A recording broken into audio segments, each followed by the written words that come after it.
Selamat pagi para siswa SMA Kristus Yusuf, khususnya kelas 11. Kita masuk dalam pertemuan yang keempat setelah kita mengadakan penilaian harian yang pertama.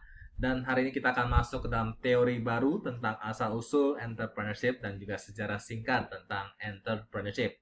Nah, sebelum kita masuk dalam pertemuan yang keempat, Sir akan bertanya dulu, siapa yang pernah dengar nama Bank Senturi? Ya, mungkin di antara kita tidak pernah atau asing ya mendengar kata Bank Senturi. Kenapa Sir menyebutkan Bank Senturi? Kenapa Bank Senturi itu memiliki kasus gitu ya, kasus terkena dampak krisis ekonomi global yang terjadi pada bulan Oktober 2008. Kenapa? Karena dana yang seluruh dana nasabah di Bank Senturi diletakkan di salah satu bank di Amerika Serikat.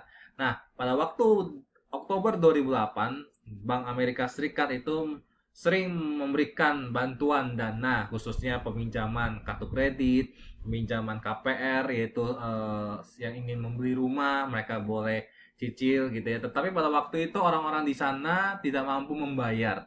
Oleh karena itu mereka dananya hilang gitu ya, khususnya dana di Bank Senturi. Kalau misalkan di antara orang tua kalian, papa mama kalian meletakkan dananya di Bank Senturi, mungkin mereka tahu gitu ya sejarah singkat kasus Bank Senturi.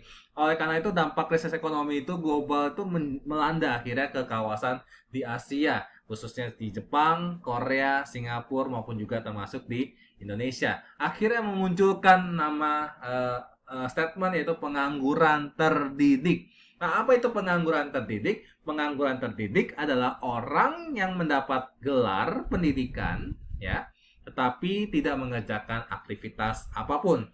Jadi orang yang mendapatkan gelar pendidikan, tetapi tidak mengerjakan aktivitas apapun, itu disebut dengan pengangguran terdidik. Boleh kalian catat gitu ya. Jadi kalau kalian sudah S1, sudah S2, S3 gitu ya, tapi kalian tidak bekerja, tapi kalian tidak menghasilkan sesuatu, tidak entrepreneur, otomatis kalian disebut pengangguran terdidik.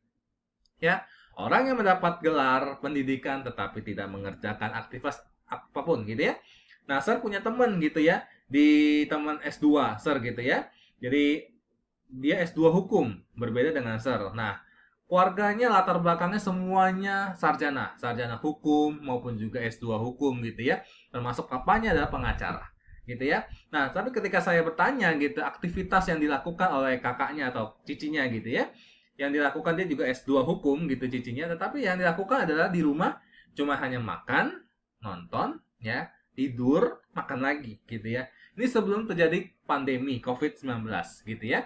Jadi otomatis saya memberikan kesimpulan. Jadi kalau kita punya gelar itu tidak menjamin kalau kita bisa diterima kerja ya. Jadi otomatis kita akan menjadi pengangguran terdidik gitu ya.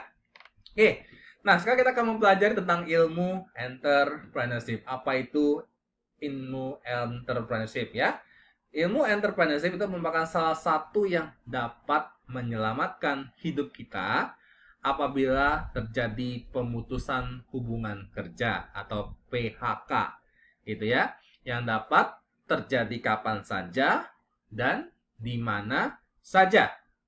Jadi kalau PHK itu apa gitu ya? PHK itu adalah ketika misalkan tiba-tiba gitu ya, bulan Maret yang kemarin gitu ya terjadi COVID-19 gitu ya. Perusahaan A, misalkan saya bekerja di perusahaan A, tiba-tiba Mr. Fendi kamu tidak perlu masuk lagi besok.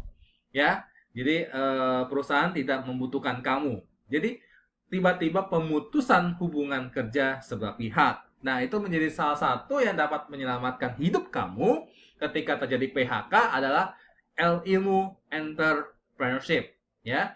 Mungkin kamu nanti 10 tahun atau mungkin 15 tahun lagi kalian lupa gitu ya. Lupa dengan nama Mr. Fendi gitu ya, atau lupa dengan nama-nama guru kalian. Nah, mudah-mudahan ketika kamu terjadi PHK, kamu ingatnya apa? Ingat ilmu entrepreneurship yang dapat menyelamatkan hidup kalian ketika terjadinya PHK atau pemutusan hubungan kerja ya, dan itu bisa terjadi oleh kapan saja dan di mana saja, oleh siapa saja ya. Oke, kita akan masuk asal usul entrepreneurship ya. Asal usulnya gimana sih ya? Asal-usul entrepreneurship itu berkembang ketika abad ke-11 ya sebelum Masehi di Fenisia kuno ya. Terjadi arus perdagangan dari Syria sampai Spanyol. Ingat baik-baik, terjadi arus perdagangan dari Syria sampai Spanyol. Tetapi yang membedakan gitu ya, yang membedakan disebut dengan entrepreneurship atau entrepreneur adalah orang-orang yang telah berani mengambil resiko ya, menghadapi ketidakpastian dan mengeksplorasi sesuatu yang belum diketahui sebelumnya. Dan asal-usul entrepreneurship itu merupakan perdagangan ya rempah-rempah. Nah, itu asal-usulnya ya. Kita belajar, kita masuk kembali gitu ya, asal namanya dari kata entrepreneur berasal dari mana gitu ya. Kata entrepreneur berasal dari kata bahasa Prancis yang berarti entrepreneur. Ya, entrepreneur artinya adalah entre artinya antara, prendre artinya mengambil, ya. Nah, jadi kalau disimpulkan, kalau entrepreneur adalah orang-orang yang berani mengambil resiko dan memulai sesuatu yang baru. Jadi orang yang berani mengambil resiko dan memulai sesuatu yang baru disebut dengan entrepreneur. Ya, oke, sekarang ada tokoh yang bernama Carl J. Schramm ya, pernah datang ke Indonesia khususnya di Jakarta. Waktu itu datang ke Universitas Tarumanegara tahun 2011 ya. Beliau bertemu dengan saya juga dan rekan-rekan mahasiswa waktu itu di pasca sarjana maupun juga S3 gitu ya. Ada Carl J. Schramm ini adalah seorang pemimpin gitu ya, Kauffman Foundation, yaitu sebuah yayasan terbesar di Amerika Serikat khususnya yang menaungi entrepreneurship ya, peduli dia perkembangan tentang kemajuan entrepreneurship di Amerika Serikat ya, termasuk di Indonesia. Oleh karena itu kemarin tahun 2011 beliau datang dan hadir melihat perkembangan entrepreneurship di Indonesia ya. Jadi kata Carl J. Schramm, entrepreneurship itu apa sih? Yaitu entrepreneurship, baik-baik sekali lagi, entrepreneurship ada ship-nya, berarti ada proses ya. Proses seseorang atau sekelompok orang yang berani mengambil resiko. Sekali lagi, berani mengambil resiko untuk apa? Menciptakan organisasi baru yang akan memanfaatkan teknologi ya, dan atau proses inovasi untuk apa? Menghasilkan nilai bagi orang lain. Jadi ada 3 kata kunci, yaitu mengambil resiko gitu ya, dan juga menciptakan, memanfaatkan ya, memanfaatkan gitu ya, serta menghasilkan nilai. Jadi ada namanya value added, ada nilai perbedaan di antara orang-orang yang lain, bisnis-bisnis yang lain. Kamu mungkin boleh saja buka bisnis yang sama dengan orang lain, tetapi harus ada menghasilkan nilai bagi orang lain. Itu menurut Carl J. Schramm. Jadi ada 3 yang saya garis bawahi, dan mengambil resiko ekonomi, menciptakan, memanfaatkan, dan juga menghasilkan nilai bagi orang lain. Ya. Nah, entrepreneurship kalau dalam bahasa Jerman dan juga bahasa Belanda berbeda. Tadi bahasa Prancis ya. Kalau bahasa Jerman Unternehmer ya, dan bahasa Belanda Ondernemen. Ya. Oke. Pakai U, satu pakai O ya, Ondernemen ya. Jadi kesimpulannya apa?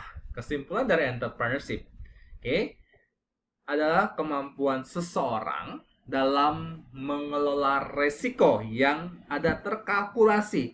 Terkalkulasi itu ada hitung-hitungan, ada hitungannya gitu ya, dalam mengoptimalkan segala sumber daya yang ada, meliputi beberapa kegiatan penting, yaitu apa? Ada proses kreatif dan inovatif ya. Sekali lagi, ada proses kreatif dan inovatif, kerja keras, penggunaan teknologi baru, serta penciptaan suatu produk atau usaha yang bermanfaat bagi dirinya dan bagi orang lain.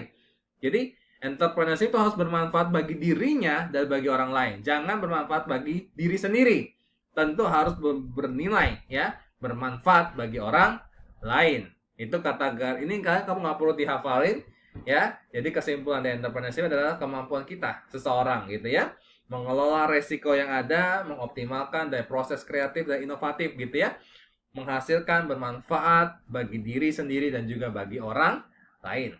Nah, ciri-ciri karakteristik seorang entrepreneur. Jadi bisa kalian perhatikan ciri-ciri karakteristik seorang entrepreneur menurut Dr. Insinyur Ciputra memiliki 3 ciri utama. Yang pertama adalah mampu melihat peluang bisnis di masa depan.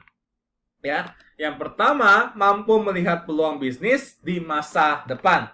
Yang kedua, seorang inovator yang mampu menciptakan dan menemukan cara sendiri dalam meraih visinya. Silakan nanti kalian catat gitu ya.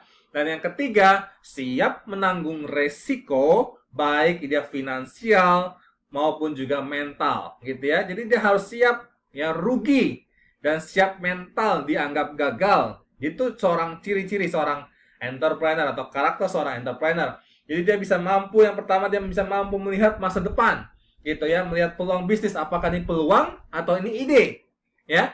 Dia bisa mampu melihat peluang bisnis di masa depan. Dan yang kedua adalah seorang inovator yang mampu menciptakan gitu ya, menemukan caranya sendiri untuk meraih visi.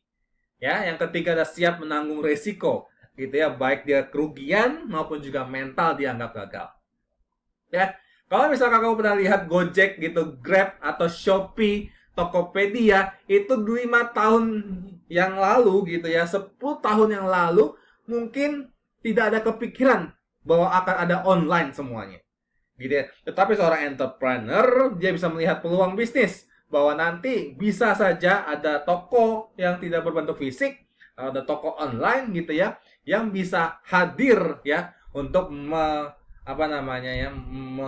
menghidupkan orang banyak gitu ya, melihat peluang bisnis di masa depan. Luar biasa. Jadi menurut Dr. Insinyur Ciputra, kalian perlu perhatikan dan perlu pelajari 3 cirinya, ciri utama yang harus dimiliki oleh seorang entrepreneur ya.